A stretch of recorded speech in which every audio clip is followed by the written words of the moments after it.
всички сили трябва да хвърли върху две теми прости. Две теми прости, ясни, като бял ден, се атакуват от следващото правителство. Едното са трансевропейските магистрали, преминаващи през страната. Магистралите. Магистралите са живот. Това е известно на всички икономисти. Това се учи по регионална икономика, който си е чел учебниците и е внимавал каквото пише в тях.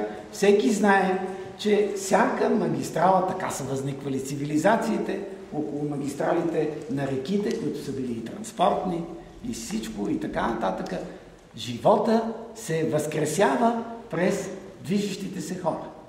Те минават с колите, остават пари, пазаруват, ядат, спът, какво ли не правят, живота е по пътищата, плащат такси, поддържа се тази мрежа, създава се висока динамика на икономическото развитие, добавена стойност се създава в големи мащаби. Защо се открива тепърва някой изобретява България непрекъснато някакви сложни неща? И втората тема.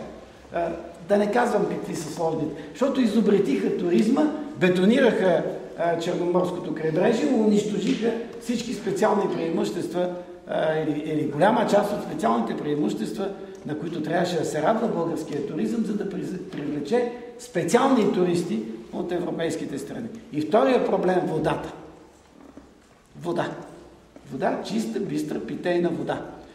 Минерална вода, вода за спа центрове, вода, с каквато България е богата. Цялата тази вода е неоценим ресурс, който става все по-скъп, който се сети по-навреме, той ще го развие, на негова база може да се произведе и да създава много висока добавена стойност в страната. Вода, колкото се може да остава в България, за всякакви цели.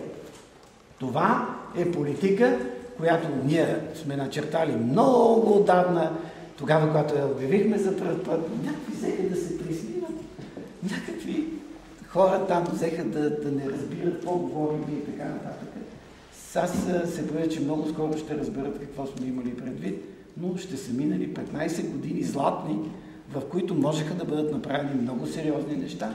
Можеше да се развие много сериозен бизнес, може да се развият цели отрасли, базирани на водоеми, на язовири, на, пак да кажа, на чистата вода за пиене, което е един неоценим ресурс. Аз така ги виждам простичко. Двете неща, които едното е геополитическо, стратегическо преимущество на България, намираща се на центъра на Балканите. И второто е в този район ние сме единствените, които все пак са благодетелствани от гледна точка на все пак на наличие на вода, на питейна вода. Това е. Аз така бих отговорил, но това не са митове, пак да свърша с това. Не са митове.